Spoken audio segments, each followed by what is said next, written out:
Tonight, Columbia brings you as guest star Hollywood's genial character actor, Stuart Irwin. The story is by the author of The Thin Man and the Maltese Falcon, Dashiell Hammett, one of America's acknowledged masters of the art of suspense. Suspense is compounded of mystery and intrigue and dangerous adventure.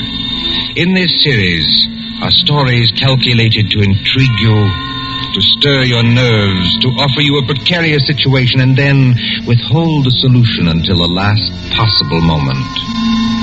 Tonight, for instance, Stuart Irwin plays for us a pleasant, easygoing assistant chief of police in a small town who, to everyone's surprise, was instrumental in solving a murder. We trust that with this tale we shall keep you in suspense. For Suspense tonight, CBS presents Stuart Irwin in Two Sharp Knives by Dashiell Hammett.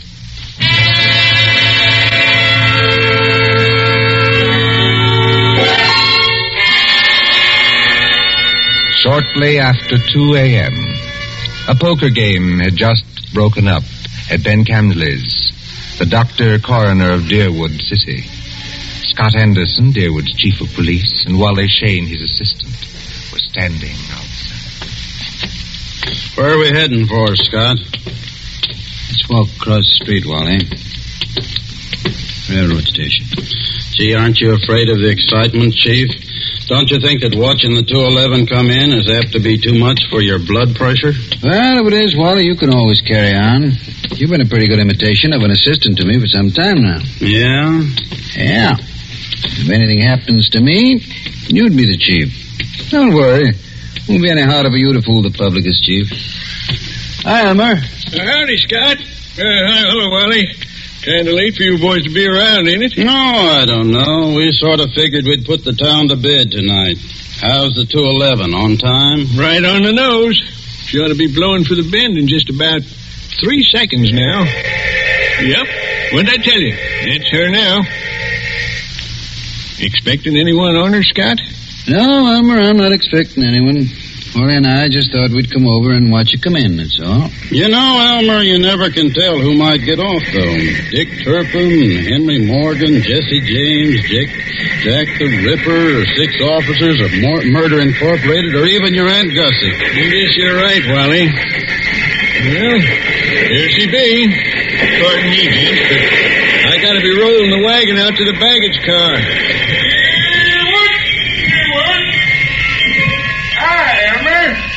How's it going? Well, I can't complain, Cap. Well, maybe you can't, Elmer, but I sure can if you hold us up with that freight there. You got much more? Nope, this is the last piece now. There you are, Cap. All done. Okay. See you tomorrow, Elmer.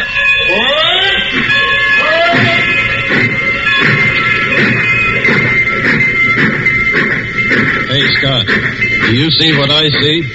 I mean, do I see the man who just got off that train? The answer's yes. Well, he's a ringer for the guy we got a picture of. That is the guy. Well, then, what do we do now? We take him, Wally. My car's at the corner of the alley. But, Scott... We'll tail him up the street. Okay, Scott. There he goes now, over toward the taxi stand. Come on. Let's follow him.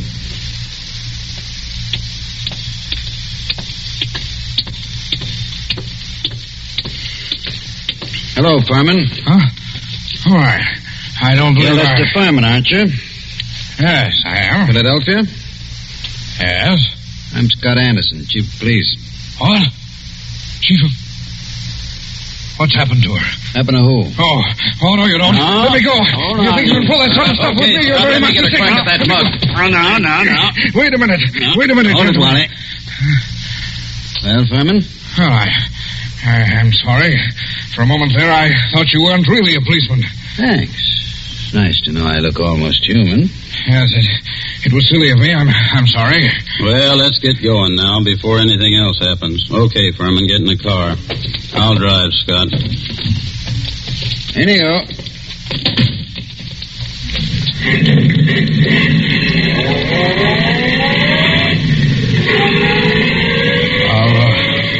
Are you taking me to police headquarters? That's right. What for? Philadelphia?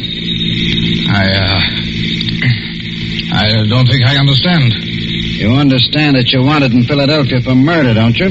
Murder? Why, that's ridiculous. Who told you that? Well, it's a cinch he didn't make it up. But wait, there must be... Take it easy now. Just wait till we get down to headquarters. And I'll show you what I mean.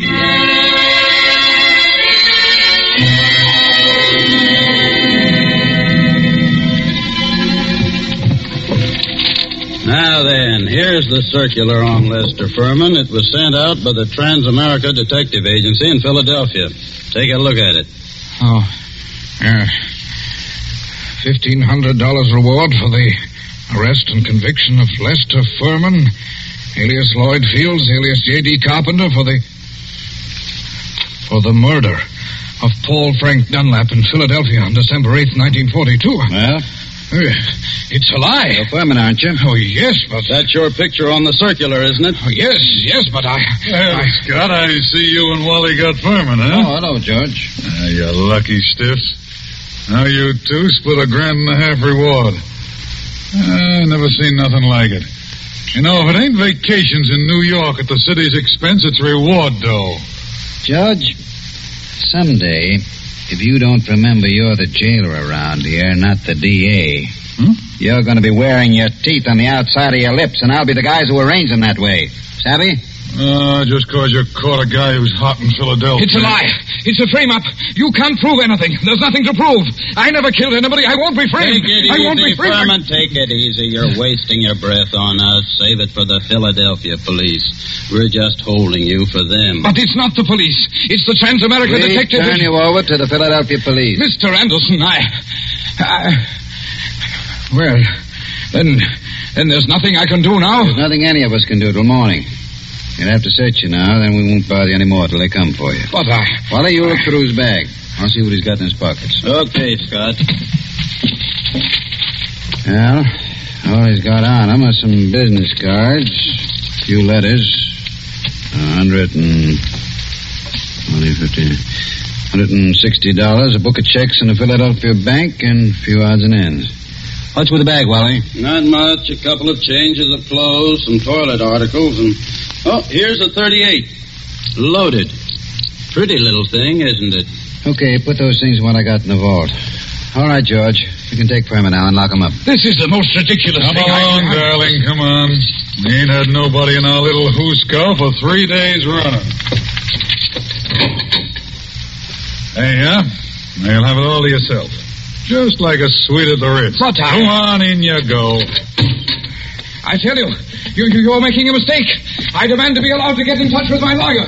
Hey, how about you boys cutting me in on a little of that blood money, huh? Oh, sure, George, sure. I'll forget all about that $2.5 you've been owing me for 3 months. Make Furman as comfortable as you can, George. Take good care of him. He's valuable, huh? Yeah, now, if it was some bum that didn't mean a nickel to you... George, any day now, I'm going to forget that your uncle is county chairman and throw you back in the gutter just to see how high he'll bounce. Remember that. Oh, Scott, I didn't mean nothing. That's all, George. Never mind the rest. I'm going home now. If anything's urgent, I can reach there. But get this. I don't want to be disturbed. Unless it is urgent.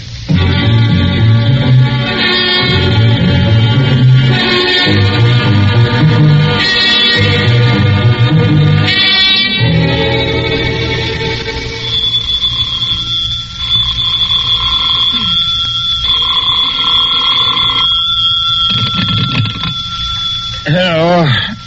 Scott, this is Wally.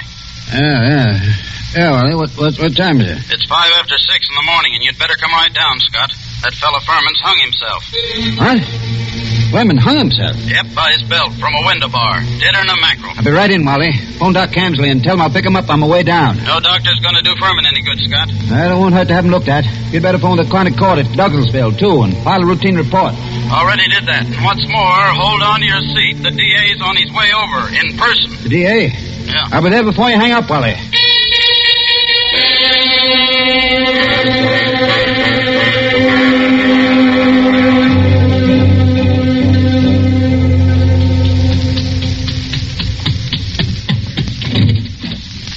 Come on in, Chief. Ted Carroll, the DA's here, and he's plenty hot under the collar. What's he burning about? Oh, he's just mad. Running up quite a phone bill on us, too. Been calling Philadelphia every couple of minutes since he got here. What kept you so long? I couldn't get my car started. Well, let's go in and see the old buzzard. No, Ted? Listen, Scott, what is all this? Oh, what? There's some funny business going on here. What's funny about it? Man hangs himself. Just another case of suicide. Sure, it was suicide. But I just telephoned Transamerica. Dug a guy out of bed there. And he said they'd never sent out circulars on Furman. Didn't know about any murder he was wanted for. All they could tell me about him was he used to be a client of theirs. I don't know what to say, Ted. I don't either. Oh, a fine chief of police you are. What on earth kept you so long? Car store. Came as quick as I could. Ain't you so crabby, Ted? Nothing. I guess it's just the district attorney and... Ah, now, come, gentlemen. Nobody'd know you two are staunch admirers of each other. Okay, Wally. Tell me, what do you make of it? Well, there's plenty wrong, Scott. First, that Transamerica thing. They never sent out circulars about Furman. And now, get this. I talked to the Philly police just before you came in. There wasn't even any Paul Frank Dunlap murdered. There wasn't? No. What did you get out of Furman before you let him hang himself? But he was innocent. Didn't you grill him? Didn't you find out what he was doing in town? Wally, didn't you? What for? He admitted he was Furman. The description fitted him. The photograph was him. The Transamerica Detective Agency is supposed to be on the level, ain't it? Philadelphia wanted Furman. We didn't. But Why, sure, Ted. If I'd have known he was going to hang himself. Yeah, but then if your aunt wore pants, he'd be your uncle. You said Furman had been a client of Transamerica.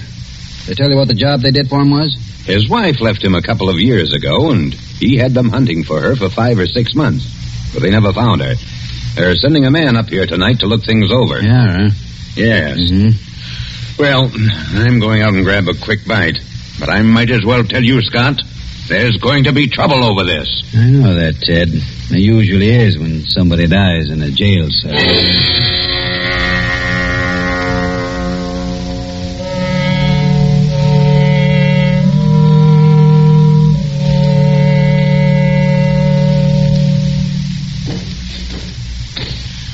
Well, so what's become of that 1,500 fish now, huh, Scott? What happened there last night, George? Nothing. Furman hung himself. Did you find him? Uh-huh. Wally took a look in here to see how things was before he went off duty, and he found him. You were asleep, I suppose. Well, I was catching a nap, I guess, but everybody does that sometimes, Scott. Even Wally sometimes when he comes in off his beat between rounds. Yeah, but I always wake up when the phone rings or anything. Oh, sure. Well, suppose I had been awake. Can't hear a guy hanging himself, can you? Did Doc Cantley say how long Furman had been dead? He done it about 5 o'clock, he said he guessed. Oh, you want to look at the remains, Scott? They're over at Fritz's undertaking parlor. Not now. Hey, and speaking of Furman, what are you going to tell the guys from Transamerica when they show up here tonight?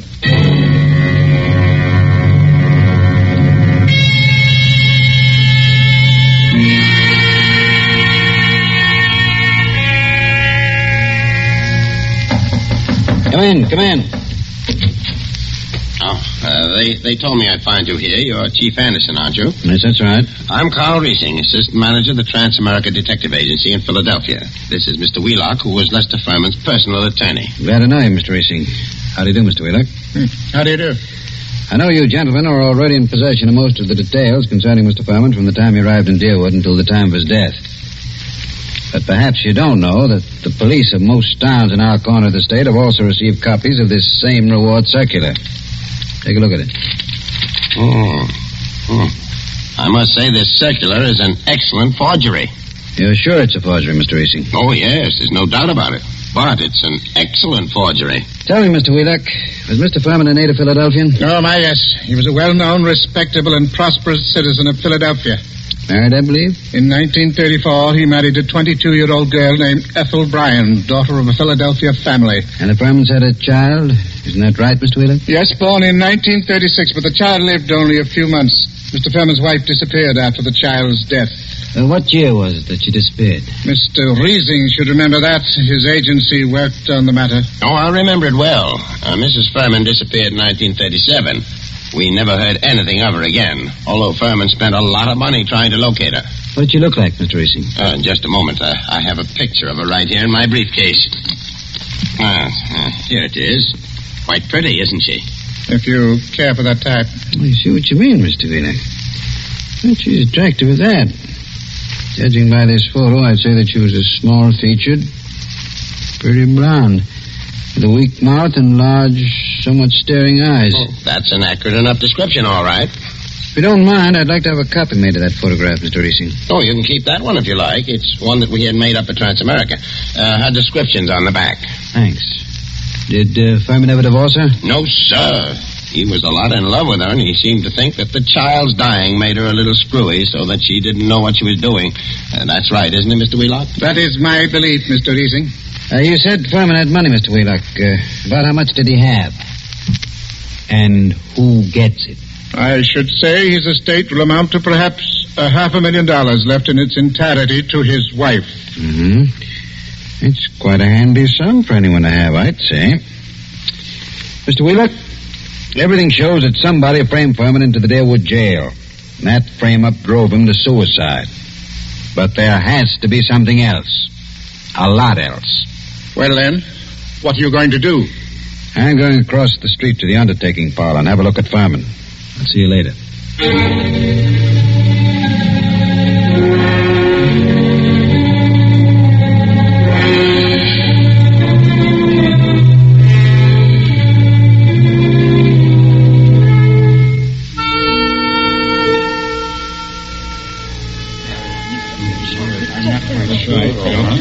Hello, Doc. Hi, Scott. I figured you'd come over here to the undertaker's pretty soon. What's on your mind, Doc? Let's get out of this crowd. I want to tell you something. I just got rid of 2 guys in my office. Let's go back there. Suits me.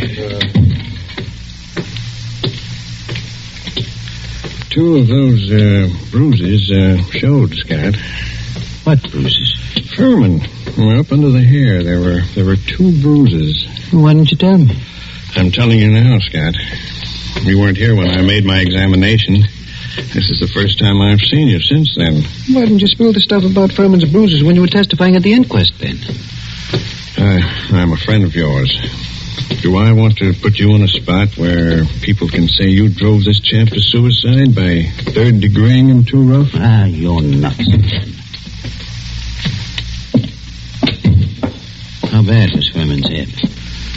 Well, Scott, that didn't kill him, if that's what you mean. There's nothing the matter with his skull. Just a couple of bruises nobody'd notice, and unless they parted the hair. I thought you ought to know, though. Yeah. Thanks, Ben. Yes, who is it? This is Fritz, the undertaker. Listen, Scott, there's a couple of ladies over here that want to take a look at Furman. Is it all right? Who are they? I don't know them. Strangers. What do they want to see him for? I don't know.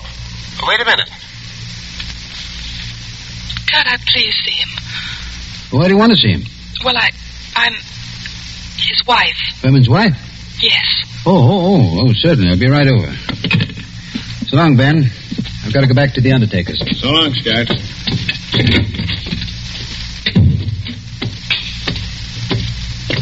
Hey, Scott. What do you want, Wally? I want to talk to you a minute. Over here where we won't be seen. Okay, what is it? A couple of dames came into Fritz's undertaking place just as I was leaving. One of them's Hotshot Randall, a babe with a record as long as your arm. She's one of that mob you had me working on in New York last summer. Does she know you? Sure, but not by my right name. She thinks I'm a Detroit rum runner. I mean, did she recognize you just now? I don't think she saw me. Anyway, she didn't give me a tumble. You don't know the other one? No, she's a blonde, kind of pretty. Okay, Wally. Stick around a while, but stay out of sight. Maybe I'll be bringing these dolls back with me.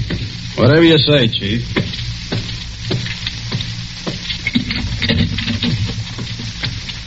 Oh, there you are, Scott. I wondered when you were coming. This is Mrs. Furman, and this is Mrs. Crowder. How do you do? Hiya, Chief. They just saw the body. Mrs. Crowder, I thought your name was Randall. What do you care, Chief? I'm not hurting your town any. Don't call me Chief. You city slickers, I'm the town whittler. Thank you for letting me see him. It's all right, Mrs. Furman. But I'll have to ask you and your friend some questions. So if you'll just come across the street to headquarters, we'll get on with the routine.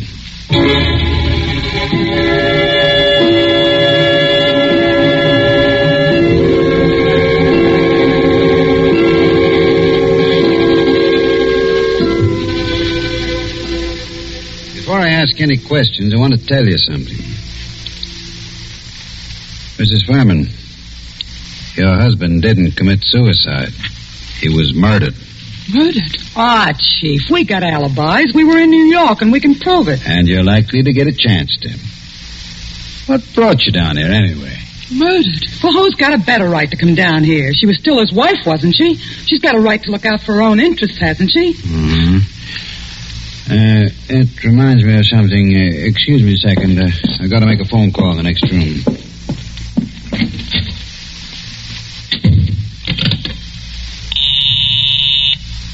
Officer Hamill speaking. This is Scott. Yes? Is Wally around? No, he's not here. He said you told him to keep out of sight. I'll find him for you, though. Right. Tell Wally I want him to go to New York tonight. Send Mason home to get some sleep. He'll have to take over Wally's night trick. Oh.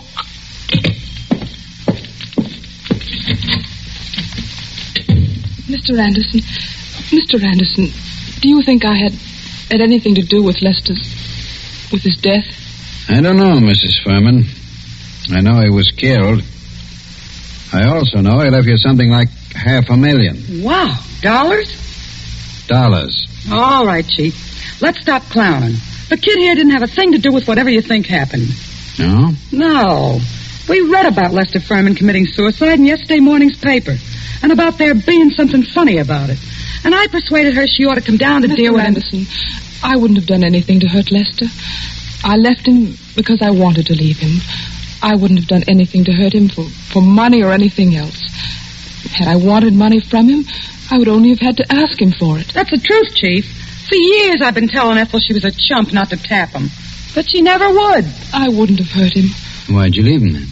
Oh, I don't know how to say it. The way we lived wasn't the way I wanted to live. I wanted... Oh, I don't know what. Anyway, after the baby died, I couldn't stand it anymore. Excuse me. Hello? Oh, yeah, Hammer? You gave Wally the message? Yes, I want him to go to New York tonight. Okay, where is he? Home? He is home, huh? Okay, thanks. Mrs. Furman, this circular that's got your husband in the jail. Did you ever see that picture before? No. Why, that can't be. It's a snapshot I have. It's an enlargement of it. Who else has one? Nobody that I know of. I don't think anyone else could have one. You still got yours? Yes. Don't remember whether I've seen it recently. It's with some old papers and things. But I must have it. Well, Mrs. Furman, it's stuff like that that's got to be checked up. Neither of us can dodge it. Now, there's two ways we can play it. Yes? Mrs. Furman, I can hold you here on suspicion until I've had time to investigate things. Or I can send one of my men with you to check up in New York. Yes? I'm willing to do that if you'll speed things up by helping him all you can. If you'll promise you won't try any tricks. I promise. I'm as anxious as all right.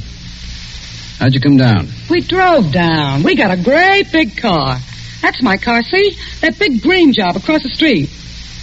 Yeah. And my man can ride back with you, but no funny business. Oh, don't worry, Chief. Come on. We're going to see Wally Shane, the man who's going to drive to New York with you.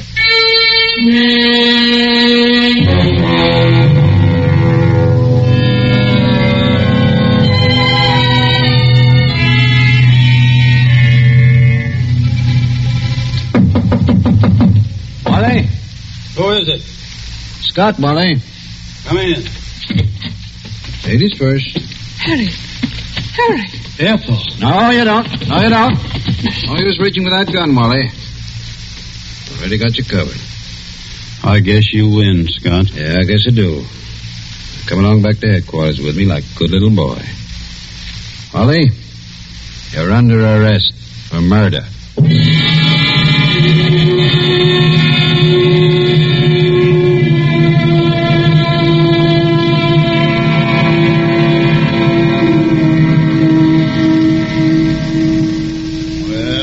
That's how I knew it was all up, Scott, the minute I saw those two dames going into Fritz's.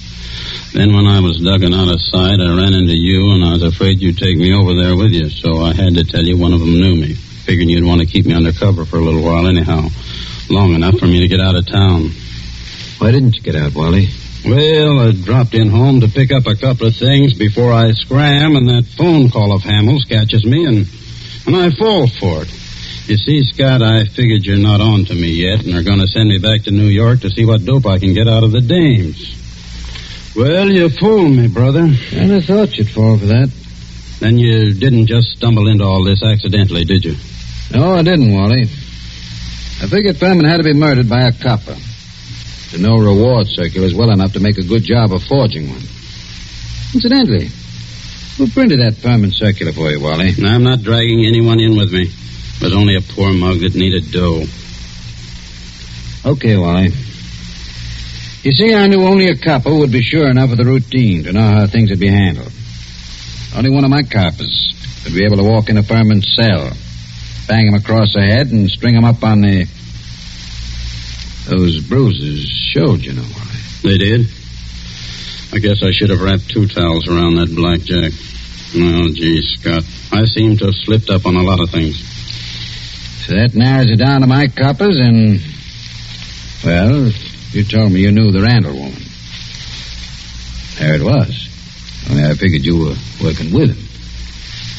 What got you like this, Wally? Same thing that gets most saps into jams, a yen for easy dough. I was in New York, see, Scott, working that Dutton job for you, palling around with big-shot racketeers, passing for one of them, and... Yes? Well, I got to figuring that my work takes more brains than theirs, and they're taking in big money, and I'm working for coffee and cakes. That kind of stuff gets you, Scott.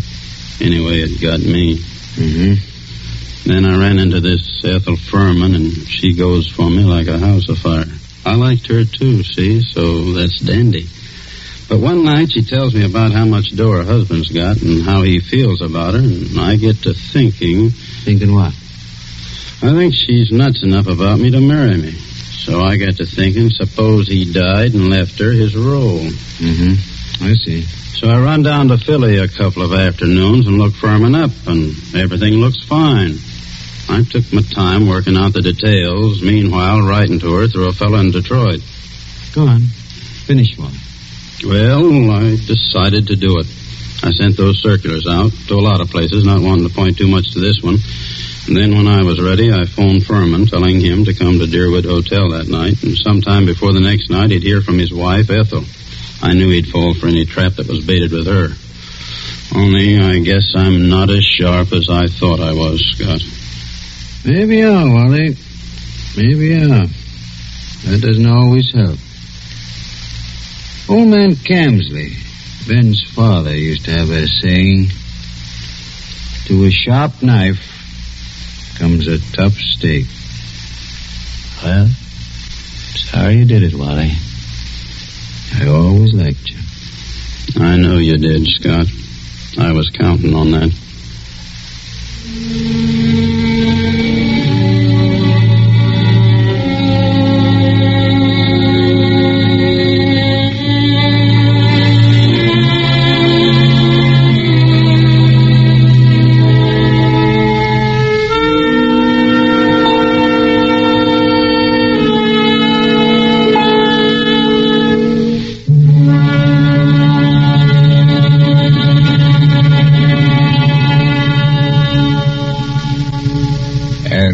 So ends Dashiell Hammett's 2 Sharp Knives, starring Stuart Irwin.